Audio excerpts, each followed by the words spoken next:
بسم اللہ الرحمن الرحیم. ڈیئر اسٹوڈنٹس، السلام علیکم. کل تک کی کلاس میں ہم نے قرارداد لاہور یا پھر قرارداد پاکستان 1940 تک کے ہندوستان میں رونما ہونے والے سیاسی واقعات کا جائزہ لیا. قرارداد پاکستان یا قرارداد لاہور کے بعد مسلمانوں کو اپنی منزل بالکل واضح نظر آنے لگی. ہندوؤں کے لیے یہ چیز قابل قبول نہیں تھی. یہی وجہ ہے کہ انہوں نے قرارداد پاکستان کو ماننے سے انکار کر دیا اور اسے جناح کا پاکستان قرار دیا. 1940 کے بعد ہندوستان کی تاریخ میں دوسرا اہم واقعہ کرپس مشن 1942 تھا. 23 مارچ 1942 یعنی قرارداد لاہور کی دوسری سالگرہ کے موقع پر سر اسٹیفرڈ کرپس کی قیادت میں ایک مشن برصغیر آیا. اس مشن کا مقصد ہندوستان کی تمام سیاسی پارٹیوں سے بات چیت کرنے کے بعد انہیں چند نکات پر متفق کرنے کی کوشش کرنا تھا، مگر سر اسٹیفرڈ کرپس اس میں ناکام رہے. مسلمان تقسیم ہندوستان کا مطالبہ قرارداد پاکستان کے ذریعے پہلے ہی کر چکے تھے، جبکہ کانگریسی رہنما حکومت کے خلاف تحریکیں چلا رہے تھے. دوسری جنگ عظیم میں انگریزوں کو اپنی شکست سامنے صاف نظر آ رہی تھی.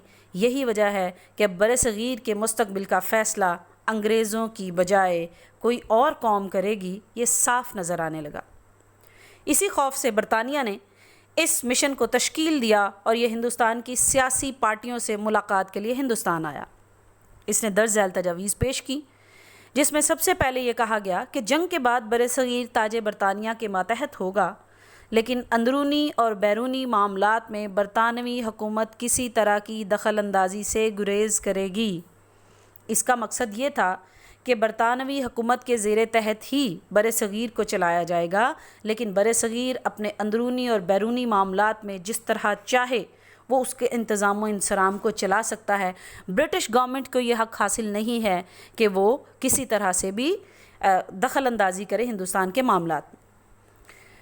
یہ بھی کہا گیا کہ دفاع، امور خارجہ اور مواصلات وغیرہ سمیت تمام شعبے ہندوستانیوں کے سپرد کر دیے جائیں گے. اس سے پہلے جتنے بھی مشن، جتنی بھی قرارداد اور جتنی بھی کانفرنسز منعقد کی گئیں، اس میں ڈیفنس، فارن افیئر اور کمیونیکیشن کا ڈپارٹمنٹ انگریزوں کے پاس ہوا کرتا تھا. اس میں کسی ہندوستانی کو شامل ہونے کی اجازت نہیں ہوتی تھی، لیکن پہلی مرتبہ یہ تجویز پیش کی گئی کہ ان تینوں شعبوں سمیت تمام شعبے ہندوستانیوں کے سپرد کر دیے جائیں گے. نمبر 3، آئین سازی کے لیے ایک مرکزی اسمبلی منتخب کی جائے گی، جس کے چناؤ کا اختیار صوبائی قانون ساز اسمبلیوں کے اراکین کریں گے. جب آئین مکمل ہو جائے تو ہر صوبے کی منظوری کے لیے توثیق کے لیے بھیجا جائے گا. جو صوبے اس آئین کو پسند نہیں کریں گے وہ بااختیار ہوں گے کہ مرکز سے الگ ہو کر اپنی آزاد حیثیت قائم کر لیں. یہ وہ اہم نقطہ تھا جس میں تشکیل پاکستان واضح طور پر ہو سکتا تھا کہ ہر صوبہ جس کے پاس کانسٹیٹیوشن توثیق کے لیے بھیجا جاتا وہ اسے ناپسند کرتا تو وہ اسے مسترد کر کے اپنی آزاد حیثیت قائم کر سکتا تھا. اقلیتوں کے حقوق کے تحفظ کے لیے مناسب اقدامات کیے جائیں گے. جن جن علاقوں میں کسی بھی مذہب سے تعلق رکھنے والی منارٹیز موجود ہیں، اس بات کا مناسب بندوبست کیا جائے گا کہ ان کے سیاسی، معاشی، مذہبی ہر طرح کے حقوق محفوظ ہوں. سر اسٹیفرڈ کرپس کی یہ تجاویز مسلم لیگ اور کانگریس کے علاوہ دوسری سیاسی جماعتوں نے بھی مسترد کر دی. مسلمانوں کا مطالبہ صرف علیحدہ مملکت کا حصول رہا تھا، لیکن کانگریس اس کو ماننے کے لیے تیار نہیں تھی.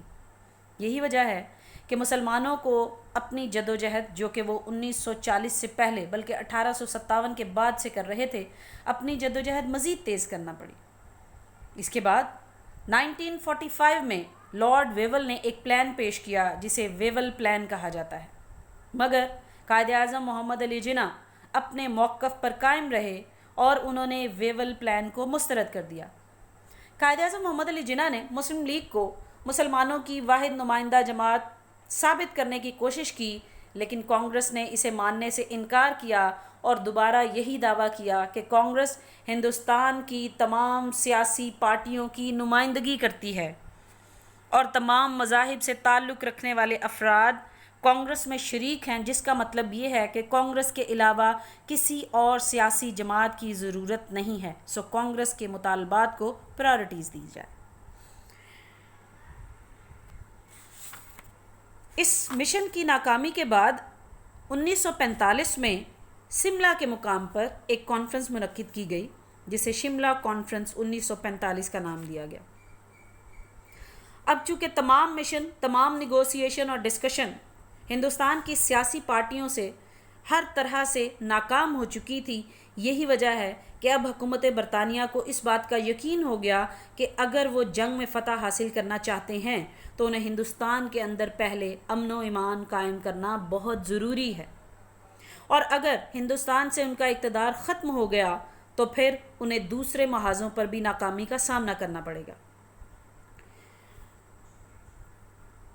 گاندھی نے سول نافرمانی اور ہندوستان چھوڑ دو تحریکوں کا آغاز کیا، عوام سے کہا کہ وہ عدالتوں اور دفتروں کا بائیکاٹ کریں، جلد سے جلوسوں کے ذریعے اپنی طاقت کا اظہار کریں۔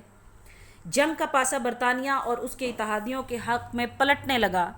بدلتے ہوئے حالات دیکھ کر کانگریس نے مسلم لیگ کو ساتھ ملا لیا اور اپنا دباؤ انگریز حکومت کے اوپر بڑھانا شروع کر دیا۔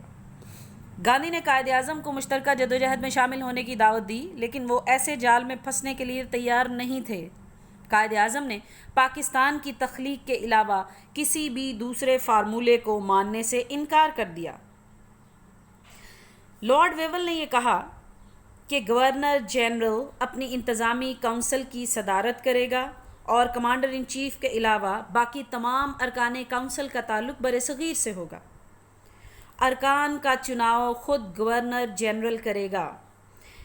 لارڈ ویول کے پلان میں جو سب سے اہم بات تھی وہ یہ تھی کہ گورنر جنرل کی انتظامی کونسل بنائی جائے گی اور کونسل میں برصغیر کے سیاسی قوتوں کے نمائندے شریک ہوں گے۔ مراد تمام سیاسی پارٹیوں کے نمائندے شامل ہوں گے، جن میں 6 ہندو اور 5 مسلمان نمائندے شامل ہوں گے۔ مگر کانگریس اپنی جگہ باضد رہی کہ وہ اپنی طرف سے ایک مسلمان نمائندہ بھی منتخب کریں گے۔ قائد اعظم محمد علی جناح اپنے موقف پر قائم رہے کہ مسلمان نمائندوں کا انتخاب کا حق صرف اور صرف مسلم لیگ کو حاصل ہے، سو گاندھی اپنے اس عمل سے باز رہے۔ یہی وہ نقطہ تھا جس کے اوپر مسلمانوں اور ہندوؤں نے آپس میں جھگڑا شروع کر دیا، اور اسی نقطے پر شملہ کانفرنس ناکام ہوئی۔ اس کانفرنس کی ناکامی اور اختتام کے بعد لارڈ ویول نے اس کی ناکامی کا سارا ملبہ قائد اعظم محمد علی جناح کے اوپر ڈال دیا اور کہا کہ اس کانفرنس کی ناکامی کا سہرا قائد اعظم محمد علی جناح کی ہٹ دھرمی اور ضد ہے۔ اس کانفرنس کے اختتام پر بالآخر یہ فیصلہ کیا گیا کہ 1945 اور 46 کے انتخابات دونوں سیاسی پارٹیوں کے دعوے کو حقیقت میں بدلنے کا ایک آخری موقع ہوگا۔ 1945-46 کے انتخابات منعقد کیے گئے، جس میں مسلم لیگ نے اپنی مخصوص سیٹوں پر بھرپور کامیابی حاصل کی اور یہ ثابت کر دیا کہ مسلم لیگ کا یہ دعویٰ کہ وہ ہندوستان کے مسلمانوں کی واحد نمائندہ سیاسی جماعت ہے وہ بالکل صحیح ہے۔ ڈیئر اسٹوڈنٹس، آج کے لیے اتنا ہی۔ انشاءاللہ اگلی کلاس میں ہم اس کے بعد کے ہونے والے واقعات پر ڈسکشن کریں گے۔ اپنا بہت خیال رکھیں۔ اگلی کلاس میں دوبارہ ملاقات ہوگی۔ اللہ حافظ۔